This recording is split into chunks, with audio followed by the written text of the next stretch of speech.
Share forfeit होते हैं तो हमें ये देखना होगा कि शेयर जो इशू हुए थे सबसे पहले वो पार पे इशू हुए थे कि प्रीमियम पे। अगर वो पार पे इशू हुए थे तो उससे रिलेटेड जितनी भी फॉरफीचर की एंट्रीज बनती हैं वो इससे पहली वीडियो में मैं आपको क्लियर करा चुकी हूं। अगर आप में से किसी को किसी तरह का डाउट हो तो आप कमेंट बॉक्स में लिख सकते हो, तो वो डाउट में आप उस बच्चे का दोबारा से क्लियर करवा दूंगी। अब चलते हैं प्रीमियम की ओर। Forfeiture of share issued at premium, share issue हुए थे प्रीमियम पे।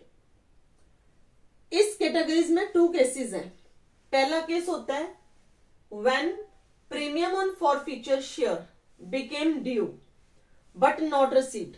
जब हमने शेयर इशू करे एट अलॉटमेंट और मे बी एट कॉल्स, वहां पे क्या था, प्रीमियम ड्यू हो चुका है, लेकिन जो हमारा शेयर होल्डर है वो अलॉटमेंट को या कॉल को जहां पे प्रीमियम है वो देने में फेल हो गया, तो कैसे करेंगे? तो ये मैं आपको डिटेल में अभी समझाऊंगी। ये जो दूसरा केस है when premium on forfeiture share is received, premium था अलॉटमेंट पे या कॉल्स पे, लेकिन जब वो अलॉटमेंट या कॉल ड्यू हुई तो वो पैसा रिसीव हो गया। उसके बाद जो नेक्स्ट कॉल है वहां पे पर्सन फेल हो गया, या हम कह सकते हैं एप्लीकेशन पे प्रीमियम था, एप्लीकेशन मनी रिसीव हो चुकी है और शेयर होल्डर फेल हो रहा है अलॉटमेंट पे या कॉल्स पे। तो इस केस में ये जो हमारा सेकंड केस है, प्रीमियम का कोई भी इफेक्ट फॉरफीचर की एंट्री पे नहीं पड़ेगा। No effect of premium on forfeiture. मतलब जैसे हमने पार की जर्नल एंट्री करी थी वैसी ही एंट्रीज अब हमने यहां इस केस में करनी है, तो ये कोई चेंज नहीं है। मैं आपको एक सिंपल सी एग्जांपल के साथ इसको क्लियर करवाती हूँ, फिर उसके बाद हम फर्स्ट कैटेगरी पे चले जाएंगे। मेन पार्ट आपका ये होगा जो थोड़ा सा आपके लिए कॉम्प्लिकेटेड रहने वाला है, लेकिन जब आप इसको सीखोगे और स्टेप बाय स्टेप आप अपनी बुक से क्वेश्चंस भी करोगे तो आपको कोई भी प्रॉब्लम नहीं आएगी, क्योंकि एक बार ये स्टेप करा, इसी के साथ का एक क्वेश्चन सॉल्व करा, अगर वहां से नहीं भी करना तो जो क्वेश्चन मैं बना के दे रही हूं उसको अपने आप से बिना इसको देखे एक बार समझने के बाद फिर से सॉल्व करके देखना। स्टूडेंट्स यहां पे मैंने क्वेश्चन क्रिएट कर रहा है, S limited issued 5000 shares of ₹100 each at a premium ₹10 payable on 30 rupees on application, 40 on allotment including premium, and final call 40. Is it equal or there is any other call? वैसे तो यहाँ पे लिखा है first and final call, तो 100% ये okay है। 30 + 40 70, 70 + 40 110। ये देखिए 100 + 10 110, तो मेरा यहाँ पे इक्वेशन सेम है। All these shares were applied and installments received on due date with the exception of first and final call। तो मेरे को यहीं से पता लग जाना चाहिए प्रीमियम जो है वो मेरा कहां पे है, अलॉटमेंट पे, बट वो पर्सन कहां फेल हो रहा है, फाइनल कॉल पे।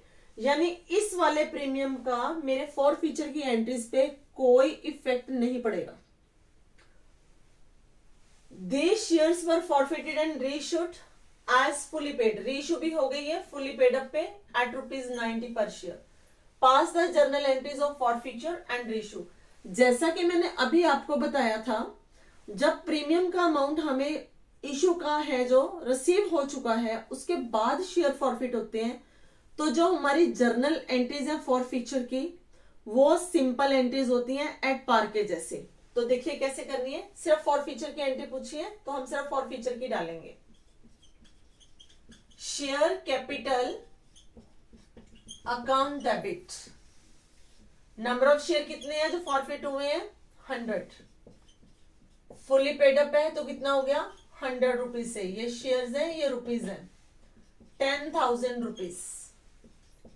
2 शेयर फॉरफीचर, अमाउंट कितना रिसीव हो चुका है 100 शेयर के ऊपर उसने बोला है, सिर्फ फाइनल कॉल नहीं आई, फाइनल कॉल है 40 की, तो बैलेंस कितना बचा 60। इसमें हमने प्रीमियम को देखना भी नहीं है फॉरफीचर के टाइम पे। क्यों? क्योंकि जो प्रीमियम है अलॉटमेंट पे था वो रिसीव हो गया, ये कैंसिलेशन की एंट्री है, फॉरफीचर की एंट्री है। इस एंट्री पे प्रीमियम का इफेक्ट नहीं पड़ेगा। टू कॉल इन एरियर, तो यहां पे था हमारा 6000, 40 रुपीज का हमारा एरियर है, वो हो गया हमारा 4000। Being 100 shares forfeited. अब ये जो हमारे शेयर्स हैं हम क्या कर रहे हैं, री इशू।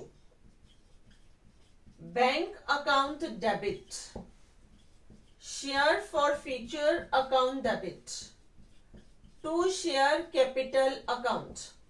कितने का इशू कर रहे हैं, 90 पे, और पेडअप कितने का है, फुली पेडअप। 100 इंटू 90 9000, 100 इंटू 100 ये हमारा हो गया 10,000।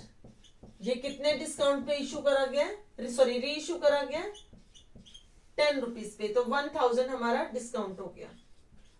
बीइंग 100 शेयर्स री issued. Last entry 6000 capital gain था और 1000 डिस्काउंट दे दिया रीशू पे, 5000 हमारा कैपिटल गेन बच गया। Share forfeiture account debit to capital reserve, 6000 minus 1000, ये आ गया आपका 5000। Being profit on forfeiture transfer to capital reserve. Simple case premium का खत्म। इस केस में मैं थोड़ी सी चेंज कर सकती हूं। प्रीमियम है हमारा अलॉटमेंट पे, लेकिन फेल कहां हो रहा है, फाइनल कॉल पे, तो इसमें कोई हमें प्रॉब्लम नहीं आ रही। लेकिन जो रीइशू है यहां पे वो दोबारा से प्रीमियम पे रीइशू कर सकता है, तो कैसे बनेगा, These share forfeited and reissued as fully paid up at the rate 110। चलो 105 ले लेते हैं क्योंकि 10 ऊपर ही लिया हुआ है, 105। तो ये जो सेकेंड एंट्री है ये हमारी चेंज हो जाएगी, ये एंट्री है ये भी चेंज हो जाएगी। कैसे, कंटिन्यू करते हैं। अब सेकेंड एंट्री क्या है, These shares are reissued at 105 means reissued at premium। तो एंट्री कैसे बननी है, bank account debit to share capital account to security premium account. Number of shares है 100, रीइशू करें हम 105 पे, हमारे पास अमाउंट आएगा 10,500। 100 शेयर थे, 100 रुपीज का एक शेयर है, तो अमाउंट बन जाएगा 10,000। 100 शेयर है, 5 रुपीज प्रीमियम है, तो अमाउंट बन जाएगा 500। Being 100 shares reissued at premium.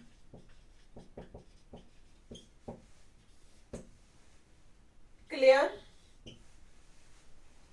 अब हमारी नेक्स्ट एंट्री क्या आएगी, share forfeiture account debit to capital reserve. 100 share यहां पे थे, 100 ही रीइश्यू हो रहे हैं, तो ज्यादा कोई प्रॉब्लम वाली बात नहीं है। ये 6000 जो हमारा कैपिटल गेन था, इसमें से कैपिटल लॉस को माइनस करना है, जैसे कि हम यूजुअली अभी तक करते आ रहे हैं। लेकिन इस एंट्री में देखो, रीइश्यू की एंट्री में क्या हमारे पास लॉस है, क्या हमारे पास discount on reissue of shares है। यहां पे कहीं पे शेयर फॉरफिटेड डेबिट दिखाई नहीं दे रहा, इसका मतलब यहां पे कोई लॉस नहीं है, बल्कि यहां पे तो प्रीमियम है, ये तो कंपनी का प्रॉफिट है। तो ये 6 का 6000 पूरा का पूरा हम ट्रांसफर कर देंगे कैपिटल रिजर्व को। है ना इजी। तो चलिए फिर चलते हैं नेक्स्ट पार्ट में, जहां पे फॉरफिट भी प्रीमियम पे हो रहा है, तो उस केस में कैसे करेंगे। इसी क्वेश्चन में मैं थोड़ी सी चेंज करूंगी, ज्यादा चेंज नहीं मैं करने वाली। तो क्वेश्चन आपका यही रहने वाला है, सिर्फ 1-2 वर्ड्स की चेंज होने वाली है। तो देखिए स्टूडेंट्स, मैंने यहाँ पे क्या चेंज करी है। सारा क्वेश्चन सेम है। मैंने यहां डाला all these shares were applied and installments received on due date with the exception of, ये चेंज है मेरी, अलॉटमेंट एंड फाइनल कॉल। वो फेल अब कहां पे हो रहा है? अलॉटमेंट पे और फाइनल कॉल पे। बाकी सारा क्वेश्चन सेम है। एक यहां पे भी कर देते हैं, सिंपल केस बनाते हैं पहले 90 रुपीज से। अलॉटमेंट एंड फाइनल कॉल, ठीक है। अलॉटमेंट पे क्या था हमारा? प्रीमियम। अब जो पर्सन है वो फेल हो रहा है अलॉटमेंट पे। जब वो पर्सन अलॉटमेंट पे फेल होगा तो इसका इफेक्ट फॉर फ्यूचर की एंट्री पे डेफिनेटली पड़ेगा ही पड़ेगा, क्योंकि जब हमने ये अलॉटमेंट ड्यू करी थी उस टाइम पे हमने एक एंट्री डाली थी, share allotment account debit to share capital to security premium. हमने सिक्योरिटी प्रीमियम को क्रेडिट कर दिया था, मतलब हमने मान लिया था कंपनी को ये बेनिफिट होने वाला है। लेकिन जब ये अलॉटमेंट का पैसा रिसीव हुआ तो इन 100 शेयर के ऊपर, इन जो शेयर फेल हुए हैं, इन 100 शेयर के ऊपर अलॉटमेंट मनी रिसीव नहीं हुई। मतलब इन 100 शेयर के ऊपर हमें बेनिफिट नहीं हुआ। तो जो हमने पहले शो करा हुआ है उसको अब कैंसिल भी तो करना है। कंपनी में तो बेनिफिट आया ही नहीं है, तो वो कैसे करना है देखिए। अब हमारी एंट्री में एक एक्सटेंशन हो जाएगी, share capital account debit security premium account debit to share forfeiture account to call in arrear account, ठीक है। शेयर कैपिटल के आगे पहले मैं सिंपली आपको बता रही हूं, फिर इस एंट्री का अमाउंट डालेंगे। Number of forfeited share into called up value, जितना अमाउंट मांगा था पर शेयर का। Number of share into security premium not received per share, amount received on forfeited shares, amount not received including premium। तो ये जरा अच्छे से देख लो,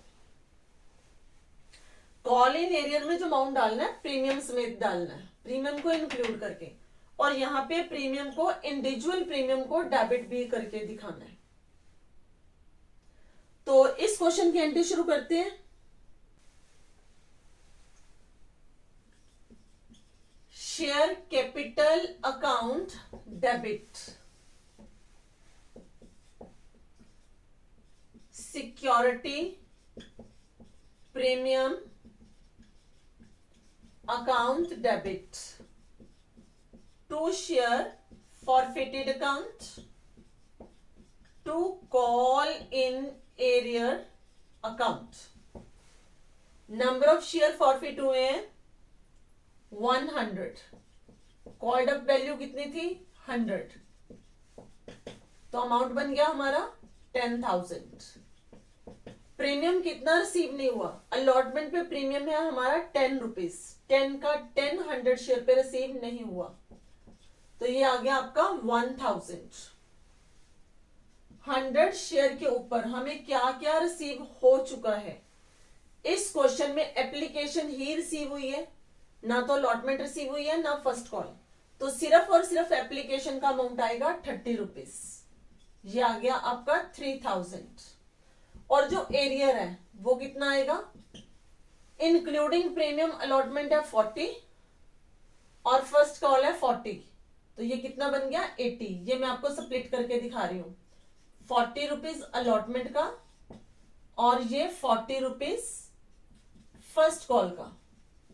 अब इस 40 रुपीज में 30 रुपीज अलॉटमेंट के और 10 रुपीज प्रीमियम के हैं, ये दोनों मिला के लेना है हमने, तो टोटल हमारे पास कितना बन गया? 80। तो 80 इंटू 100 ये कितना बन गया? 8000। चेक भी कर लो चाहे, 10,000 प्लस 1,000 11,000, 3,000 प्लस 8,000 11,000, मीन्स मेरी इक्वेशन इक्वल जा रही है। being 100 shares forfeited. अब हम क्या कर रहे हैं, री इशू. कितने शेयर इशू हो रहे हैं, ऑल दीज शेयर्स. कितने पे, 90 पे, fully paid up. Bank account debit, share forfeiture account debit to share capital account. 100 share 100 each, क्योंकि ये क्या है, डिस्काउंट पे रीशो हो रहा है. 90 मतलब discount. 10,000, 100 into 90, 9,000. Permissible discount 10 rupees, 1,000. being 100 shares reissued. Next entry, share forfeiture account debit to capital reserve. यहां पे हमें कितना गेन हुआ था, 3,000. यहां पे हमें रीइशू में लॉस कितना हुआ है, 1,000. नंबर ऑफ शेयर सेम है, कोई कॉम्प्लिकेशन नहीं है. इसमें से सीधा सब्ट्रैक्ट कर दो. 3,000 minus 1,000, 2,000. being profits transferred to capital reserve. ये है सिक्योरिटी प्रीमियम. क्लियर, इजी है ना. थोड़ा सा चेंज कर दे. यहां पे हमने क्या लिया था, फुली पेड अप ₹90. इसको कर देते हैं फुली पेड अप एट ₹115. ठीक है, तो कैसा होगा, तो मेरे पास यहाँ पे जो ये डिस्काउंट था ये नहीं होगा. इसकी जगह पे क्या आ जाएगा, प्रीमियम. तो ये एंट्री मेरी चेंज हो जाएगी. उसकी वजह से ये मेरा अमाउंट ये भी चेंज होएगा.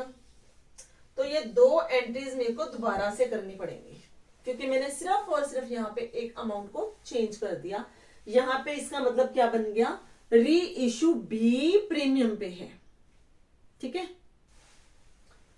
तो अब सेकेंड एंट्री बनने वाली है हमारी प्रीमियम पे. Bank account debit to share capital account to security premium. अब मैं एस पे लिख रही हूं, एस पे मीन सिक्योरिटी प्रीमियम. ठीक है, सुपरिटेंडेंट ऑफ पुलिस नहीं ले लेना इसको, क्योंकि मैंने अब शॉर्टकट यूज करने हैं, आपने नहीं करने हैं. क्योंकि अगर आप यूज करोगे तो आपके जो मार्क्स हैं बोर्ड में डिडक्ट हो जाएंगे. मेरे मार्क्स नहीं डिडक्ट होने वाले, मेरे को मिल चुके हुए हैं पहले से. तो अब करना कैसे है, 100 शेयर्स हैं. कितने पे इशू कर रहे हैं, 115 का. तो कितना अमाउंट हो गया, 11,500. कितना इसका फेस वैल्यू था, पेड अप फुली बोला है 100, तो बन गया 10,000. प्रीमियम पर शेयर कितना है, यहां पे इशू में 15, तो कितना आ जाएगा 1,500. being 100 shares reissued at premium. Last entry, share forfeiture account debit to capital reserve account. यहां पे भी 100 शेयर, यहां पे भी 100 शेयर. अब ये 3,000 गेन है इन 100 शेयर का. यहां पे कोई लॉस है ही नहीं, यहां पे हमने डिस्काउंट दिया ही नहीं. तो ये सारा का सारा किसको ट्रांसफर हो जाएगा, कैपिटल रिजर्व को. यहां नरेशन खुद डाल लेना, share forfeiture to capital reserve. Okay, अब ज्यादा से ज्यादा आप इसमें चेंज क्या कर सकते हो, इस क्वेश्चन को अगर हद से ज्यादा चेंज करना चाहे तो. ठीक है, तो यहां पे हमने लिया था 100 शेयर्स रीइशू, दिस शेयर्स.